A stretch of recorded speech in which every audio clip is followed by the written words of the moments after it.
Hello and welcome to Business 360. I'm Shireen Pan. The headlines we're tracking for you this Monday evening. The Sensex and the Nifty end with minor cuts after a range-bound session. The Nifty manages to stay above 20,100. Financials see some profit booking today. The Rupee ends at a record low against the dollar. Oil prices continue to climb for the fourth straight week. Brent now nears $95 a barrel, on track to post the biggest quarterly increase since Russia's invasion of Ukraine. Chinese stocks in Hong Kong slide after real estate concerns royal sentiment. Police detain staff at the distressed developer Evergrande's wealth management unit. Another struggling developer, Country Garden, faces a crucial payment deadline after dodging a default twice. For all the Pulsar fans out there, we have plans to launch the biggest Pulsar ever. Bajaj Auto MD Rajiv Bajaj hints at launching the world's first CNG bike in the 100cc segment. The company gets ready to launch 7 new Pulsars and double the electric two-wheeler production to 15,000 a month by the end of FY24. Bajaj tells CNBC-TV18 they will present a roadmap to take up electric two-wheeler production closer to 1 lakh units per month next fiscal. JSW Infra is looking to raise 2,800 crore rupees through an IPO. Proceeds to be used for debt repayment and capex plans. The company has plans to acquire assets worth 2,000 crore rupees. Prime Minister Modi kicks off the special session of Parliament, bidding farewell to the old building. The government has listed 5 bills for consideration and passing as the session moves to the new building tomorrow. The Cabinet is meeting later this evening. Speculation rife over whether the Women's Reservation Bill will be taken up for Cabinet approval and then for passage in Parliament. An Indian Army soldier abducted from his home and killed in Manipur while on leave. Ethnic violence continues in the state since the month of May, leaving nearly 200 people dead so far. The Supreme Court grants 4 weeks to News Broadcasters Association to come up with fresh guidelines to tighten self-regulation. The top court had asked for more effective self-regulatory mechanisms, observing that some TV channels had gone berserk during the coverage of actor Sushant Singh Rajput's death.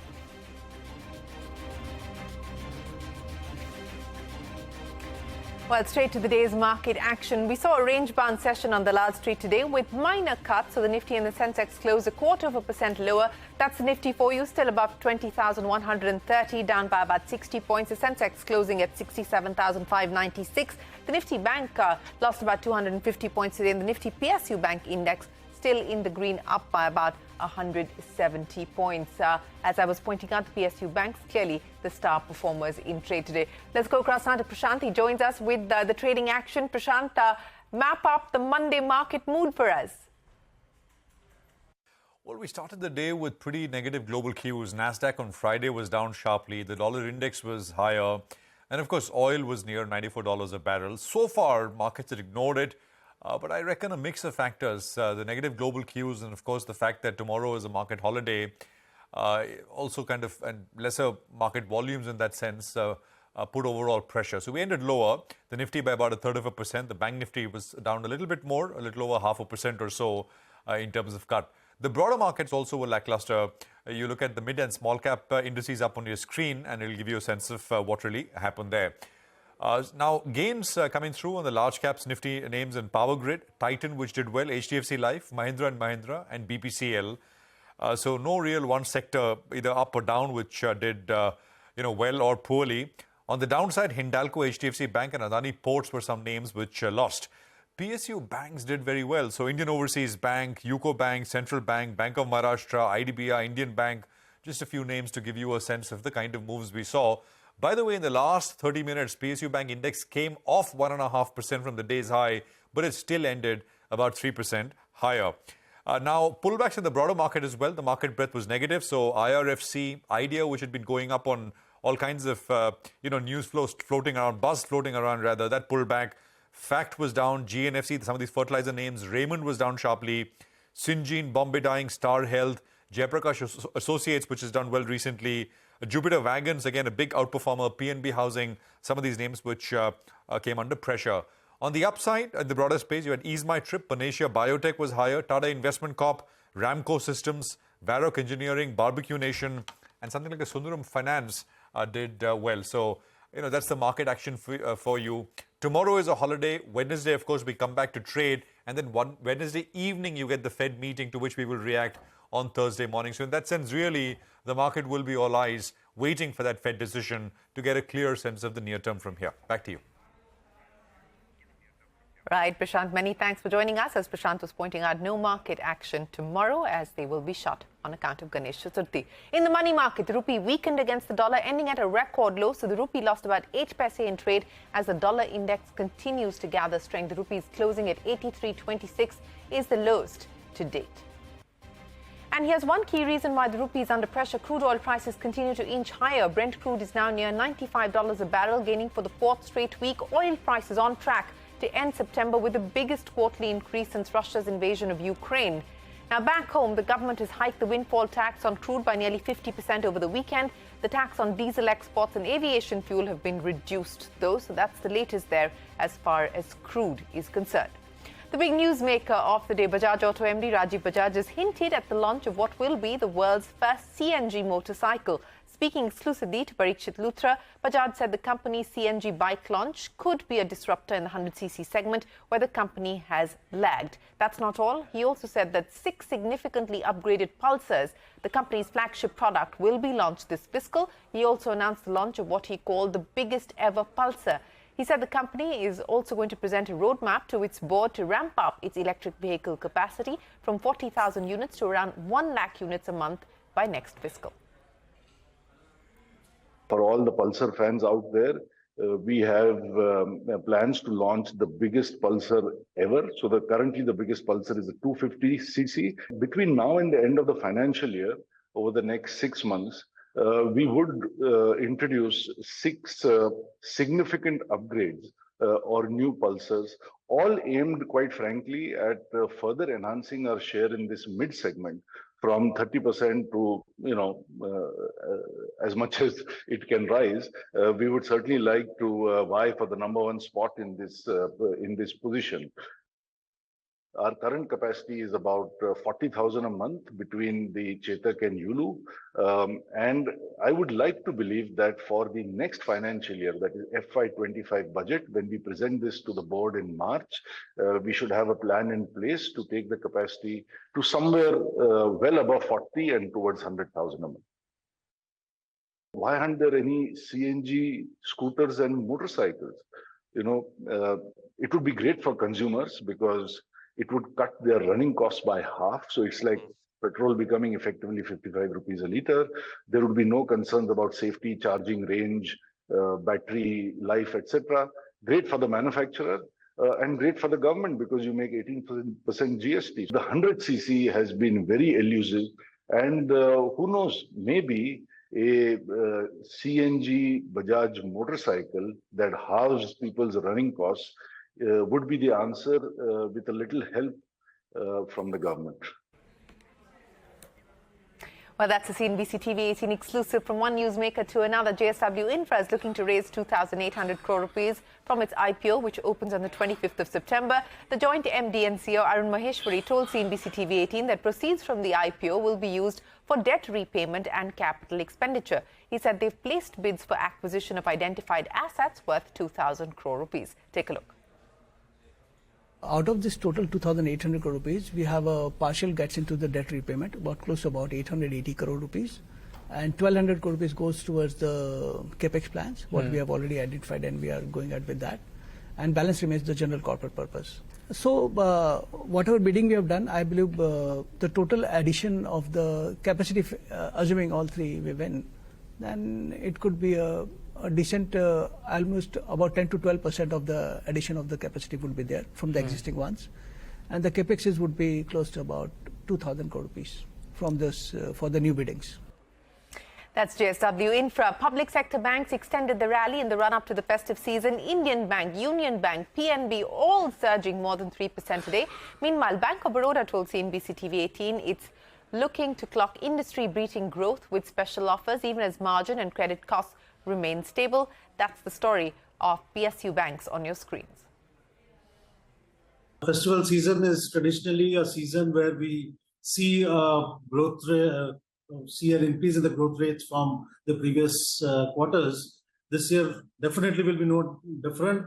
the demand outside is quite buoyant. We are seeing a uptick in the consumption, etc., happening, the spending as we get into the festival season. So that coinciding with all of that, we have brought out this festival season package, which will run up to the 31st of December for a period of 4 months, and we expect to do definitely around a 15 to 20% higher growth than the previous quarter, and then the previous festival packages that we have given in the past. Now, 75 years after Jawaharlal Nehru's Tryst with Destiny speech that marked India's birth as an independent nation, the Parliament will move to a new address. The 5-day special Parliament session kicked off today. Prime Minister Modi bid farewell to the old building, recounting the historic moments. He also acknowledged the enduring inspiration provided by Pandit Nehru's iconic stroke of the midnight hour speech. The House proceedings will now move to the new building tomorrow. The government has listed 5 bills for consideration and passage. Here's the action from day 1 of the special session.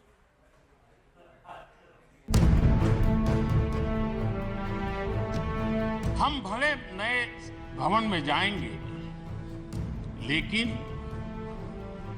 पुराना भवन भी, ये भवन भी आने वाली पीढ़ियों को हमेशा हमेशा प्रेरणा देता रहेगा। एक सेकंड प्लीज।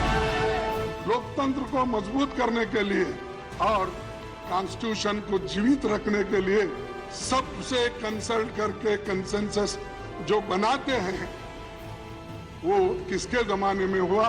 वो कांग्रेस ने किया। उसकी रक्षा के लिए हम लड़ रहे हैं, उसी के लिए हम तैयार हो गए। जैसे इस सदन ने कानून पारित किया था कि किसी भी मंत्रिमंडल में 10% से ज्यादा लोग मंत्री नहीं बनेंगे, हमें एक कानून पारित करना चाहिए कि भारत की संसद लगभग 120 से 130 दिन हर वर्ष मिलेगी, और ये अधिक जरूरी है हमारी विधानसभाओं के लिए। Old house is best to बस। हम नया सदन में जाएंगे, लेकिन पुराने को याद में रखेंगे। भारत के 140 करोड़ लोगों की आशाएं अपेक्षाओं को पूरा करने के लिए हम सब संकल्प लेके प्रतिबद्धता के साथ नए सदन में प्रवेश करेंगे कल। उसके लिए मैं आप सभी को तहे दिल से बहुत बहुत बधाई देता हूं।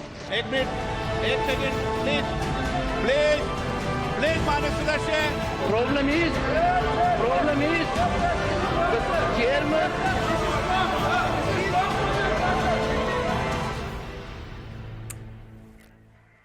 Well, bidding farewell to the old and hello to the new. That is the new Parliament building that will be housed tomorrow as the special session takes over. There is speculation now that the Women's Reservation Bill could be tabled in the special session. Pariksha joins us now with the details. Pariksha, the bill has been in cold storage for close to a decade now. What are you picking up? There's also a cabinet meeting slated later this evening. Any indications on what is likely to be taken up? Well, the timing of this cabinet meeting is definitely interesting. As we know, cabinet meetings usually take place on a Wednesday, but today it's taking place on a Monday evening. The first day of the special session of Parliament, which is a 5-day session. So this has given rise to speculation that there could be some very important legislation that the government may bring before Cabinet for approval before it brings it to Parliament. Now, yesterday, after the all-party meeting, the opposition, almost in one voice, has urged the government to bring and pass the Women's Reservation Bill. And they said that this should happen as the MPs move to the new Parliament building. So let's look at the history of this bill. It was in 2008, in fact, May 2008, that the Women's Reservation Bill was first introduced in the Rajya Sabha during the UPA rule. The bill sought to reserve 1/3 of all seats for women in the Lok Sabha and state assemblies as well. 1/3 of total number of seats to be reserved for SCs, STs, for women in Lok Sabha and state assemblies, and reservation of seats for women shall cease to exist 15 years after the commencement of the Act. Now, this was the original bill that was brought in way back in 2008. This was passed by the Rajya Sabha in 2010, but lapsed after the UPA lost elections in 2014. Interestingly, both in 2014 and 2019, this was in BJP's manifesto, and the BJP said that it gives high priority to representation of women in all forms of government and is committed to 33% reservation in Parliament and state assemblies through a constitutional amendment. This has not happened so far. The government yesterday on record, when asked about the Women's Reservation Bill, said a decision will be taken at an appropriate time. Currently, 14% of the Lok Sabha strength, or 78 women MPs are there in the Lok Sabha. In Rajya Sabha, you have 29 women, or 12.2% of the Rajya Sabha strength as women MPs. All right, Parikshit, appreciate you joining us here. So all eyes now on the decisions that are likely to be taken and cleared by the Cabinet later this evening. We will head into a break, but before we do that, you can catch all of our stories on CNBC-TV18.com, on WhatsApp, on Geo Cinema, and of course the best of market, business, economy and global news truly at your fingertips on all of our social media platforms.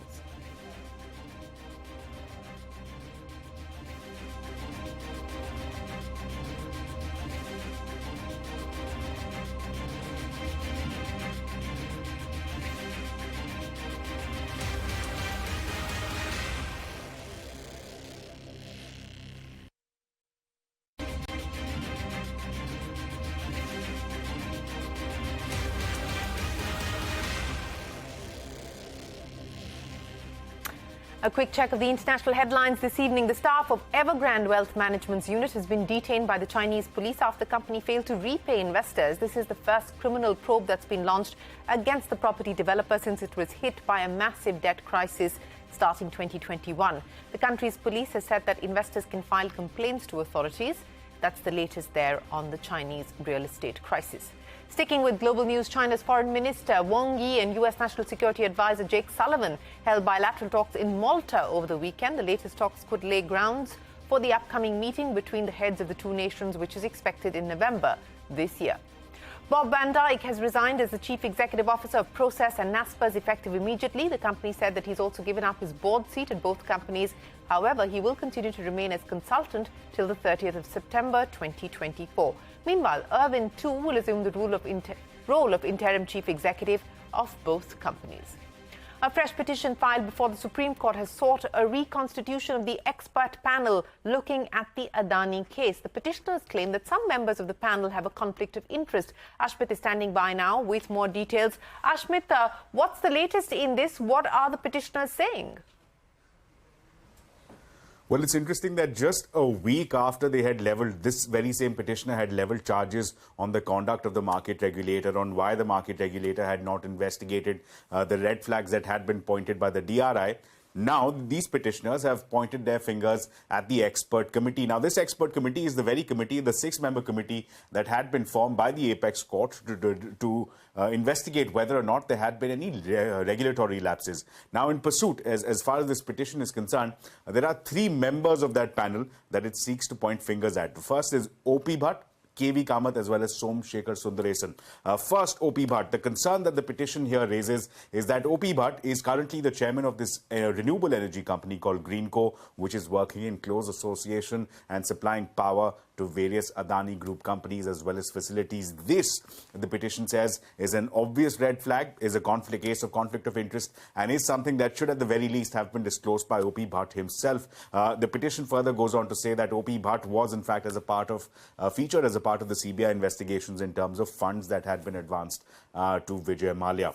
That's as far as O.P. Bhatt is concerned. With respect to KV Kamath, here again, the petitioners point out in their petition before the top court that KV Kamath was in fact the non-executive chairman of ICICI Bank at the time of disbursement of loans to Videocon, that he featured as a part of the CBI FIR as far as the ICICI fraud investigation is concerned, and that is something that again has been raised as a red flag with respect to KV Kamath. With respect to top securities lawyer Somsekhar Sundaresan, with respect to him, the petition points out that he's represented various Adani Group companies various occasions, even before the SEBI board, and that also qualifies as a case of conflict of interest. So clearly, things heating up. The petitioners are raising grounds not just against the market regulator, but also against this expert committee, seeking for a reconstituted expert committee with members with quote-unquote impeccable character and no cases of conflict of interest. All right, Ashmit, appreciate you joining us. That is the latest in the matter of Adani versus Hindenburg. And with that, it is time for us to wrap up this edition of Business 360. Thanks very much for watching. Do stay tuned to CNBC TV 18. The news continues when we return. We're back in a minute.